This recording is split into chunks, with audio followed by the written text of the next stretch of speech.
অবাধ্য সার্থককে দিয়ে এবার সেই মনের কথাটা বলিয়েই ছাড়লো স্রোত। হ্যাঁ বন্ধুরা, ভিডিওতে লাইক দিয়ে দেখতে থাকুন। স্রোত সার্থকের সম্পূর্ণ কথাটা বোঝা সত্ত্বেও কোনো মতে যখন সার্থকের কাছে ধরা দিতে রাজি না হয়, ঠিক সেই মুহূর্তে স্রোত বলতে থাকে যে ঠিক আছে, তুমি আমার কাছে কী শুনতে চাইছো তুমি সেটা নিজে থেকে আমাকে আগে বলে দাও, আমি বরঞ্চ তোমাকে সেটাই বলবো তুমি যেটা শুনতে চাইছো। কারণ হাজারো কাজকে তোমার লাইফে এত বড় একটা বিশেষ দিন, তাহলে তোমার অনুযায়ী তোমাকে সেই স্পেশাল ফিল করানোর জন্য যদি তোমার মনের ইচ্ছেটা আমি পূরণ না করি, তাহলে হয়তো বা তোমার এই বার্থডেটা একদমই অসম্পূর্ণ থেকে যাবে এবং তুমি হয়তো বা কোনো মতেই নিজের বার্থডেতে নিজে স্পেশাল ফিল করবে না। তাই তোমাকে স্পেশাল ফিল করার জন্য সেই কথাটা বলবো। কিন্তু তুমি কী জানতে চাইছো বলো তো? অন্যদিকে সার্থক বলতে থাকে যে স্রোত, তার মানে তুমি কোনো মতে আমার কাছে ধরা দিবে না, তুমি কি অস্বীকার করতে পারবে যে তুমি আমাকে ভালোবাসো না, তুমি আমাকে স্বামী হিসেবে গ্রহণ করতে চাও না, বা তুমি চাও না যে আমাদের সম্পর্কটা স্বামী স্ত্রী আর 4-5টা হাজব্যান্ড ওয়াইফের মতো নর্মাল হোক। অন্যদিকে স্রোত বলতে থাকে সত্যি বলতে আমি সত্যিই চাই যে সেই রকম নর্মাল আমাদের হাজব্যান্ড ওয়াইফের সম্পর্কটা হোক, কিন্তু তার আগে তুমি যদি এটা এক্সপেক্ট করে থাকো যে আমি সর্বপ্রথম তোমার কাছে আমার ভালোবাসার কথা বলবো, তাহলে সেটা কোনোদিনও হবে না মিস্টার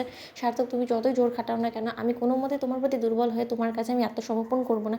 অন্যদিকে সেটা বলে যখন স্রোত সেখান থেকে চলে যায় এবং স্রোত বলতে থাকে যে না, আমি আর কোনো কথা শুনতে চাই না, আমার অনেক ঘুম পাচ্ছে, এটাই যদি তোমার বার্থডে গিফট হিসেবে তুমি আমার কাছ থেকে চেয়ে থাকো, তাহলে আমি বলবো যে তুমি সম্পূর্ণরূপে ভুল একটা জিনিস আমার কাছে আবদার করেছো, কারণ যেটা আমি কোনোদিনও তোমাকে দেবো না। অন্যদিকে সার্থক বলতে থাকে তাহলে পালাচ্ছ কোথায় বলো তো?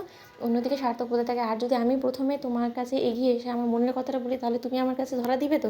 অন্যদিকে স্রোত বলতে থাকে যে আলবাত ধরা দিব এবং আমি চিরকালের জন্য তোমার হয়েই থেকে যাব। অন্যদিকে এই কথা বলা মাত্র স্রোত বলতে থাকে যে কি নিশ্চয়ই তুমি সেটা করবে না। অন্যদিকে স্রোত পেছন ঘোরা মাত্রই তখন দেখে যে সার্থক হাঁটু গেড়ে বসে আছে রোমিও সেজে এবং বলতে থাকে যে এটাই তো তুমি চেয়েছিলে, হাঁটু গেড়ে বসে আমি তোমাকে প্রপোজ করবো, তাহলে নয় সেটাই হোক। এই দিনটার জন্য আমি অনেক অপেক্ষা করেছি এবং অবশেষে যখন তুমি নিজে থেকে আমার জীবনে এরকম একটা স্পেশাল দিনকে স্পেশাল করে তোলার কথা বলেছো এবং আমার বলাতে যদি তুমি আমাকে নিজের ভালোবাসার কথা বলো, তাহলে বরঞ্চ সেটাই হোক, কিন্তু যে কোনো মূল্যে আজকে আমি আমার ভালোবাসার পূর্ণতা দেবো এবং তার থেকে বড় কথা আমাদের অসম্পূর্ণ ভালোবাসাটাকে পূর্ণতা দিতেই হবে স্রোত।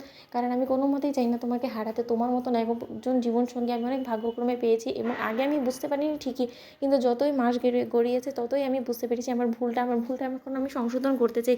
তুমি কি আমাকে একটা শেষ সুযোগ দিবেন আমার ভুলটাকে সংশোধন করার? অন্যদিকে স্রোত বলতে থাকে যে সার্থক, তুমি সত্যি কথাগুলো বলছো, আমি তো মনে করেছিলাম যে তুমি হয়তো এমনি এই কথাগুলো বলছো। অন্যদিকে সার্থক বলতে থাকে যে স্রোত, কথায় কথা বাড়বে, তুমি যখন শুনতে চাইছো তাহলে আমি বলি স্রোত, আমি তোমাকে পাগলের মতন ভালোবাসি অ্যান্ড আই লাভ ইউ স্রোত। তুমি কি আমার ওয়াইফ হয়ে গোটা জীবন আমার হাত ধরে এরকম করে আমাকে নিজের কাছে আগলে রাখবে? অন্যদিকে স্রোতের চোখে জল চলে আসে এবং স্রোতের সার্থককে বলতে থাকে যে দাঁড়াও। অন্যদিকে সার্থককে স্রোত জড়িয়ে ধরে বলতে থাকে যে and I love you too Sarthak. অন্যদিকে সার্থক বলতে থাকে যে তাহলে আমার এই বার্থডেটা অবশেষে স্পেশাল করেই দিলে তুমি, তাই তো? এই কথাটা আমি শোনার জন্যই তোমার কাছে এরকম একটা আবদার করেছিলাম এবং অবশেষে তুমি আমার আবদার রাখলে স্রোত। তো বন্ধুরা, ভিডিওটি ভালো লাগলে লাইক এবং শেয়ার সাবস্ক্রাইব করতে ভুলো না।